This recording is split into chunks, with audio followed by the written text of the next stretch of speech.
It's a treat to speak today with Alexa Mikhail, who really is an interesting subject matter because, Alexa, you went to school at Northwestern, you majored in journalism. So I'm surprised that you don't have anything purple on, which is frankly disappointing, but because purple is our corporate color here at the Flowers Companies. But you've focused your energies around a really interesting subject matter, which becomes more and more the subject of the day every day, which is all around health, wellness, and longevity. How did that path present itself to you? Is that something you went in pursuit of, or is it some accident that you just got an early assignment and it piqued your interest? Yeah, well, thank you so much for having me. And I would say a little bit of both. I studied journalism, so I always loved storytelling, and I particularly loved health reporting, mental health. I just thought it was so important, especially as I feel like the prevalence of mental health problems, especially for young people, were rising. So I always had this interest for health and wellness. And I during the pandemic, kind of an unexpected assignment, when I was actually in school, I ended up partnering with a professor of mine that I had on investigative series around the nursing home crisis during COVID, which is really devastating, situation that was happening, but also really important to report on and make sure that we got that right. So I think that really catapulted me into really wanting to be in health reporting. And I think it wasn't until I got to Fortune where I ended up reporting more on aging and longevity. It's not something I ever thought I would end up in, but because you haven't done very much aging in your life at all. Yeah, we're all aging, just different.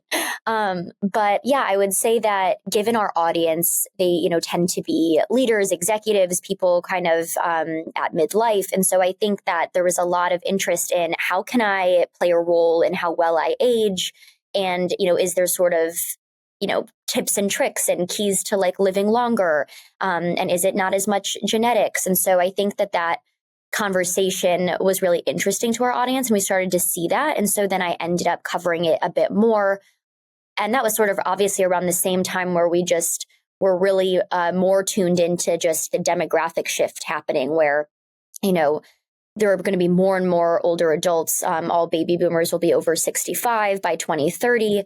And, they'll soon outnumber those 18 and younger. And so I think, as it relates to just what's happening and what's the shift we're seeing in the world, reporting on how to support the aging population, and really kind of think about what the world will look like and how do we prepare for this kind of newfound couple decades of life that maybe we weren't having generations prior. I began to get fascinated by it, but long-winded way of saying that it definitely wasn't something that I expected to be thinking about this much. But what a coup so early in your career to wind up at some place like Fortune. That's a big deal. Thank you. Yeah.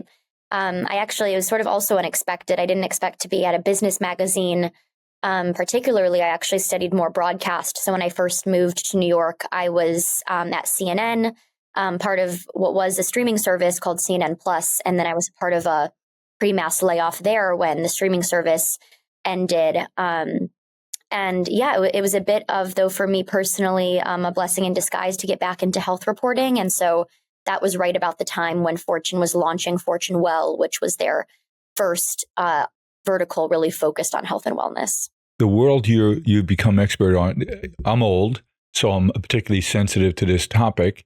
And it just seems to me that everyone is, well, it's like you buy a new car, you buy a red car, and all of a sudden everyone drives a red car.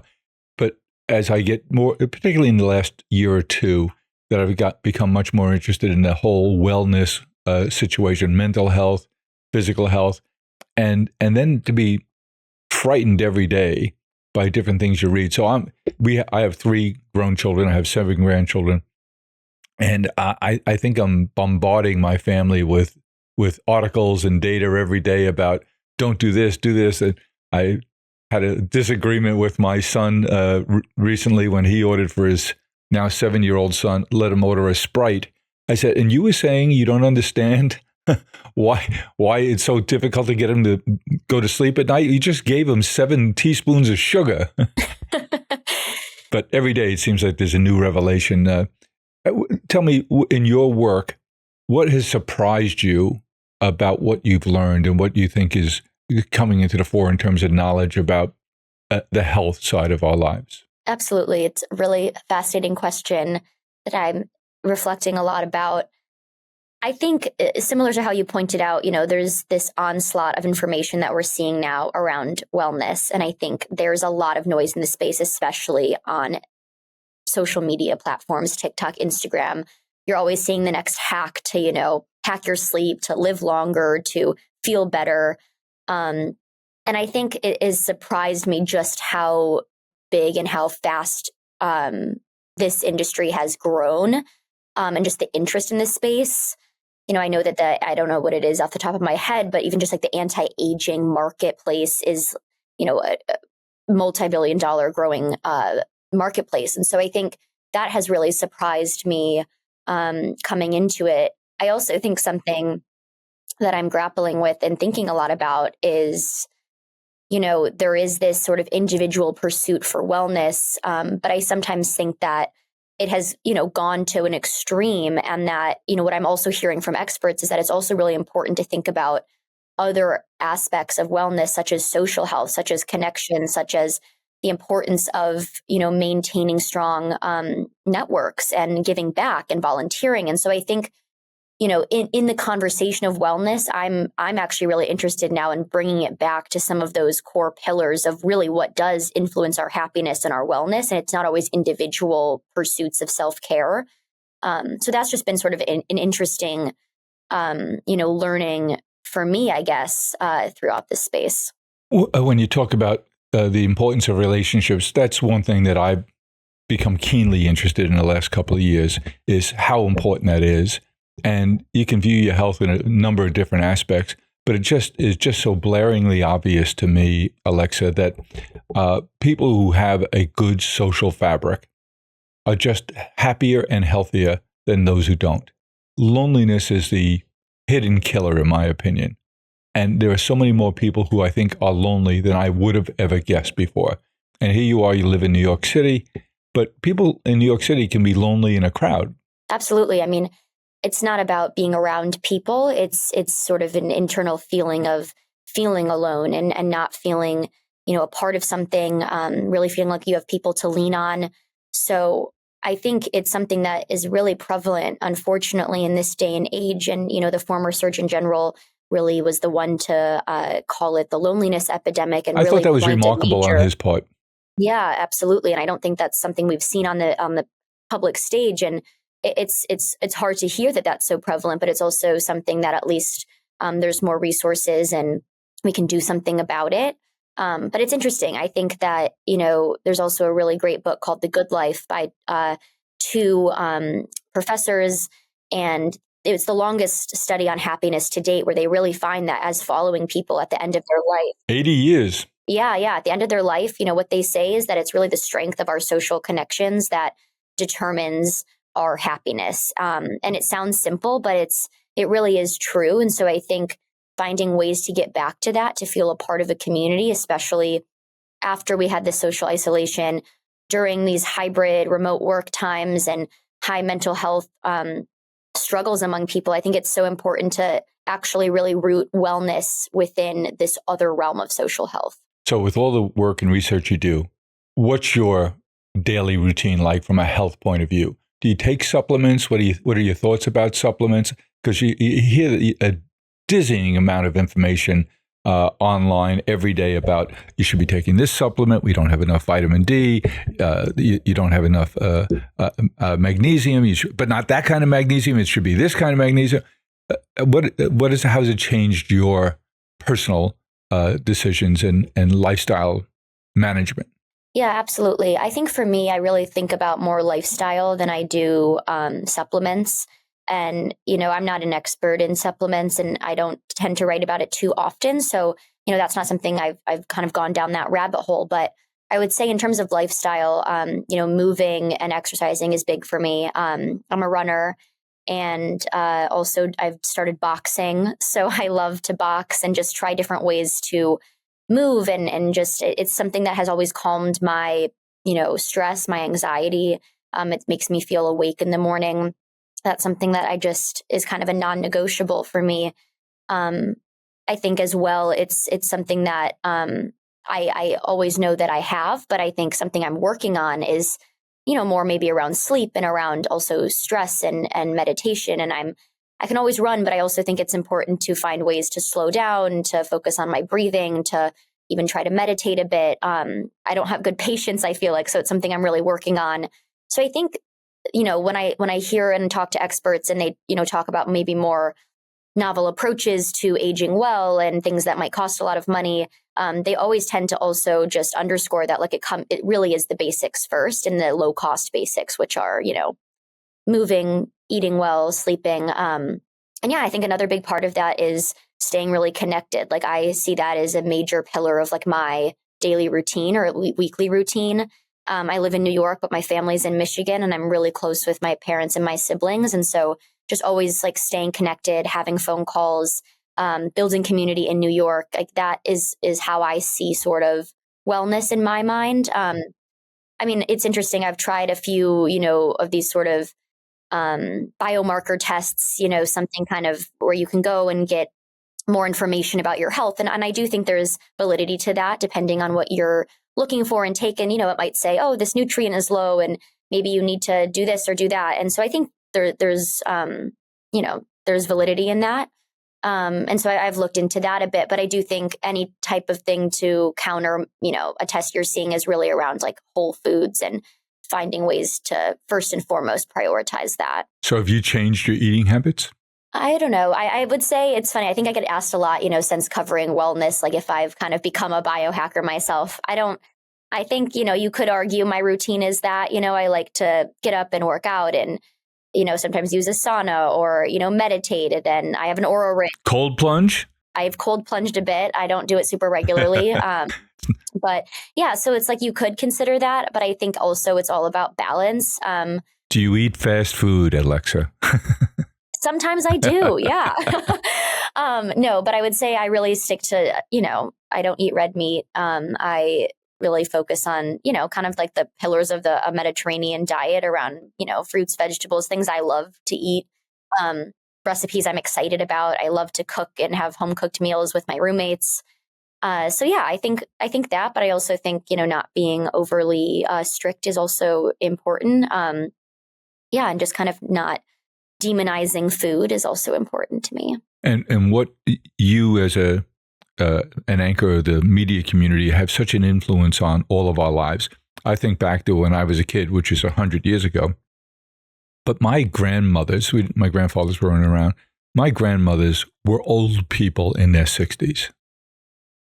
And now the way people are depicted at those ages in magazines and TV, any way you'd be exposed to images, they're in jogging suits, they're playing pickleball, they're going out for a run. That was not the case when I was a kid. Yeah, there's a major pickleball craze. Yeah, there is big time, and orthopedic surgeons everywhere are very happy about that. I'm sure. I have a home in Florida, in Naples, Florida, which I'm told is like the pickleball capital of the world. And I happened to be at a dinner and chatting with an orthopedic surgeon. I said, he mentioned pickleball. I said, oh, are you a pickleball fan? He says, I sure am. It's the best thing that's ever happened in my business. That's hilarious. All us old people get out there and start making these quick side-to-side moves, and all of a sudden we're making a visit to him. How do you decide what subjects to cover? Is it assigned to you? Are you have freedom enough to pursue your own interest in this world? Is that a combination? And I did want to touch on sort of what you said about depictions of older adults. I think it's, the AARP talks a lot about this, but it's really important to showcase, older adults in a positive light. I think that the media has gotten it wrong a lot, advertisements, et cetera. And I think that's why there's this fear of getting older. And I think if we can celebrate aging and celebrate what it looks like and celebrate the wisdom that getting older comes with is a really important step to sort of breaking the stigma. And it's true that if you are excited about getting older and more positive about it, you actually influence your aging trajectory. There's been research on this. And yeah, answering your question, I mean, it's a balance. I think I pitch stuff that I see that I think might be resonant to our audience. And then I also get assigned things. There's a balance of doing quicker stories, right, that you're going to kind of do based off news of the day or an interview or a study. within the day, and then there's things that you're working on for a really long time. I'm really, really excited about having gotten to work on the Gates Foundation announcement story last week that Fortune had the exclusive access to. Basically, it was actually something I got assigned in the summer, but it was a long reporting process in which I traveled to Seattle. I was able to interview Melinda French Gates in a sit down, and then also traveled to South Africa to see some of the work of the Gates Foundation on the ground. How exciting that must have been. It was really, truly the best reporting experience I've ever been on, just because I think that's why we're in this industry, is to really understand the nuances of a story, to really meet the people who are affected by the work. And it was really important. And, now that it's out, it's a little bit bittersweet, because I think the reporting process was really rewarding. And I think that, I hope that media still has the resources to do important work like this in the future, because I think having the time and the space and the access to the people to tell these stories and to travel is so, so important. So I'm really glad to have worked on it. And yeah. What kind of work are they doing there in South Africa? So a few different things that they've funded, different programs. I visited the first what would be the first new TB vaccine in 100 years if it passes through their clinical trial of phase 3 right now. So just really understanding the prevalence of TB, especially in the world's poorest countries, is so important. It's something I don't think we think about as much in the Western world. So I think that's really important. Also visited HIV prevention mobile clinics led by youth in the area, really focused on breaking the stigma, making sure people are aware of their options around HIV prevention methods. So it's just really interesting to see the importance of delivery and how, there's co-creation in delivery that happens on the ground. So really fascinating. And, I mostly cover health and wellness. And so this was really my first jump into more global health. I've done public health, but, really thinking about it on the global scale about infectious disease was fascinating. What is she like, Melinda French Gates? She was lovely. Yeah, it was a really privilege to interview her, and really we're able to talk about her reflections on the foundation, what's next for her. She has since stepped away, so she's really focused on work about gender equity in the U.S. Really passionate about what she does, and just really experienced in the world of philanthropy. There was a big announcement just last week about Bill Gates and his intention to give away his fortune. I wonder how that'll impact the foundation. I know she's separating from the foundation, but she's still going to have a big influence. She's a big personality, and she's obviously committed to doing good in this world. It'll be interesting to see the impact she has going forward. Absolutely. Absolutely. I mean, that was that announcement was part of our reporting, so we had known that beforehand. But I mean, I think that they have really lofty goals about eradicating and mitigating disease, and we'll see what happens. They admit that they don't know how much progress can happen given the importance of also working with government and donor countries. So it'll be interesting to follow and really see, what they can accomplish given such a big financial commitment. So let's go back a little bit to see how you got inspired here. Growing up in Ann Arbor, was there a lot of pressure to go to school there, or you broke the mold and went a state away? I know. I'm a traitor to my family. From a young age, weirdly enough, I guess maybe being from the Midwest, was always sort of something I had in my mind. I actually was more into theater when I was younger. So I always, they had a great theater school. So I thought I wanted to do that. I was like obsessed with the purple, it's literally those types of things that got me. But tell me, in the work that you do every day, reporting on the health and wellness space, something that you're really interested in, want to dig into more. One for me is this whole idea of the impact of microplastics.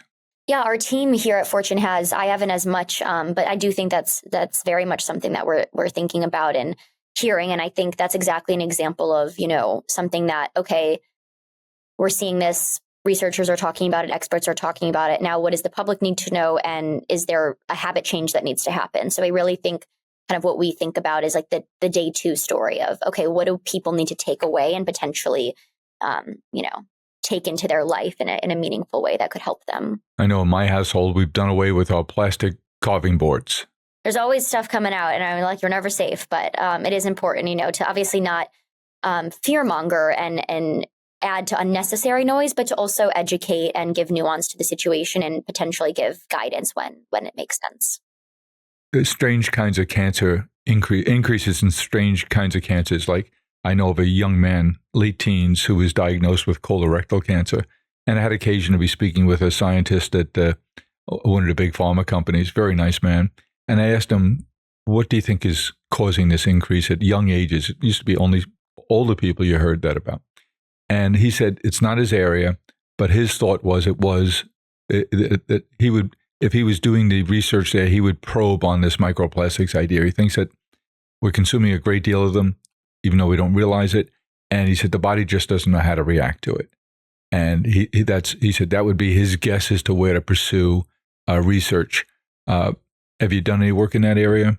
I have not as much, but I'd really love to follow that and understand, sort of, some of the underlying potential causes. It's definitely incredibly sad to see that there's just more prevalence, I think, in general of cancers for young people. So it's definitely something to follow. I mean, something we do cover is obviously around things like lifestyle factors that can, help mitigate risks. Obviously, that's part of the puzzle, but, that's part of it as well. And what I'm delighted to hear is because I jogged my whole life in the streets of New York, I have lower back issues. And now I hear that walking is just as good for you as jogging. You're like, why did I do this all those years? Exactly. Why did I punish myself? Yeah, the walking craze is definitely there. I mean, I think the bottom line is, move in some way. And if you like the way, if you like a certain type of exercise, or if you like walking or you like jogging or you like cycling, just do it because you'll stick with it more. That's sort of the bottom line. In the work that you do you find a difference in attitude between genders? Are men more conscious of getting fit, or women more conscious? What do you see in terms of gender differences? Yeah, I would say, across the board, people are interested in health and wellness. I mean, I also think it depends on a lot of different factors as well. I think especially in the longevity space, we see right now, it's more subscription-based, biomarker checkups and things that you might pay for. So that, regardless of gender, is a little bit more about your, financial status and what you can kind of have the time and effort to be able to afford. I guess gender-wise, I think it's been interesting. I mean, I wrote a story a couple years ago about longevity, and I think that's been really dominated by men. And I think, the biohacker sort of group has really been a male-dominated space. And I think that kind of just comes out of like, okay, I've done really well at work, or I'm an executive, and now I want to really figure out how to like live longer or kind of hack aging. And so I think that's been a really interesting cohort there. So I would say that is interesting because I think in a lot of ways, wellness has been seen as, women and sort of exercise and, food. But I think it's like they just might be categorized differently, right? And so my story basically was that women are also really into the longevity movement, but they just don't maybe consider themselves biohackers. That doesn't resonate as much. They might want to age well because they're, more often than not going to be a caretaker. So that's really what motivates them. It's not to maybe gamify the system, for example. So I think it's a lot of people have an interest in feeling better and connecting and staying healthy. But I think just the motivations might be different. The language we use around it might be different, but it's an interesting question. There are two books that have impacted me and my attitude about health, wellness, and longevity in the last couple of years. One is written by a lady by the name of Cynthia Covey-Haller. So her dad, she worked with her dad on a book, which was the 7 Habits of Highly Effective People, Stephen Covey. And she wrote a book that the title just caught me right away, especially as I get older. And she said, you have 2 choices in life. One is we used to live our life in diminuendo. Dun, dun, dun, dun. And she wrote a book called Living Life in Crescendo. And it spoke to me in terms of my thinking about my quote unquote retirement years. She said, we've all lived a good long time. We've learned a lot. We know a lot of people. We have these great contact lists. We've seen a lot of things. And then all of a sudden we just stop. She said, that's insane. She says, you might want to stop, end this specific part of your life, this career side, but there's so many more things we could and should be doing. So her book was Living Life in Crescendo. Da, da, da, da. In other words, if you plan, I'm old, I should be slowing down, or I shouldn't have as much energy, that's going to be true. Whereas if you plan this chapter, the next chapter, you keep busy, you're involved, you can make a contribution, whether it's volunteering or organizing or helping a startup, anything you do. She said, the people who are busiest are the happiest and they live the longest. Yeah, absolutely. I mean, I think it's the messaging we tell ourselves, right? That we're supposed to just behave a certain way. Right. Just stop and retreat. And that's what we want to do. And, I hope to be someone who sends a message, because that doesn't have to be the way it is, because, we all are going to end up in that position and we're all going to age, and we want to have examples that are nuanced about what that looks like. And I think I've seen people, and I find I'm looking for those examples now. Yeah, I've seen startup founders, that are in their 70s and 80s, and people writing books in their 90s. And it's just like, there's a new way of looking at this. It doesn't mean you need to work if you don't want to work, but you might want to be in your community in a different way, or have a volunteer group. And frankly, the work you're doing is contributing a great deal to that change in attitude. And the other book I read, and is someone who comes from your field, a very accomplished journalist. His name is Michael Clinton, and he wrote a book called Roar, and it's all about the later part of your life. Now, he's run marathons on 7 different continents. He has a group that he does adventure travel with every year. They go to these amazing places all over the planet, and bicycling and running and climbing mountains. And he's an amazing example. And frankly, that book is turning into a business for him. Yeah. And really changing the narrative, right, about what it means to get older. And I think thinking about it more as this, oh, wow, now I have a couple decades potentially left, and I know so much and I've experienced so much. So, like, what do I want to do? And, and Melinda French Gates, actually, in a separate interview, probably a year or so ago, I remember I believe she was telling Oprah and Gayle King in a video series, I just turned 60 and I think my life is just beginning, kind of something around that sentiment. And I think that's exactly the mindset I would like to be at that age, right? Of like, oh yeah, things are just beginning. Things are really exciting, and there's a lot more life to live. So what's hot on your blotter at work? Do you have a big assignment coming up that you're excited about? I really think that getting the Gates Foundation work out there the last few months has really been top of mind. So now that that's done. And what kind of feedback are you getting on that? It's been about a week. I think it's been well received. I think, my story in particular was a lot about sort of what will the world look like without the Gates Foundation one day, and sort of what's been the progress. So it's a little bit more of a story that I think over time will evolve and kind of be something that I would hope I turn back to and kind of just to follow. So I think, all that to say, I think we'll see what the reception is kind of as weeks and months and years go by. But I think it's gone well so far. What's coming up? Working still around the aging and longevity beat and workplace wellness and mental health. And we'll see what comes. Who would you like to interview that you haven't interviewed yet? Wow, that's a very good question. So many people. I just was thinking about this because I, after going to South Africa and reading more just about people who have lived there and different journalists, I've started following Trevor Noah and his podcast. I think he's just a really interesting, person and comedian and thought leader. And so, I would love to interview him one day. You should interview Michael Clinton if you haven't.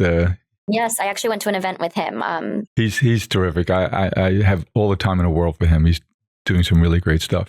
And you get to work with one of my favorite people, a lady by the name of Diane Brady. Yes, yeah. She's great. Yeah, she's a force of nature for sure. I haven't seen her in a couple of months, but she's terrific. So you get to do great things all the time in a great spot. I can't wait to see what's next in your career. Because the stuff you do is important. It's particularly important to me in terms of my interest and curiosities in the last couple of years.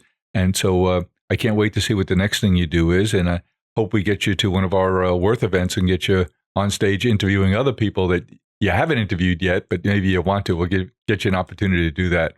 But I want to interview Diane Brady because she's got a lot to teach us all. Absolutely. Yeah, me too. Well, thank you so much. Thank you, Alexa. Appreciate you sharing your time with us. All right. Bye. Bye.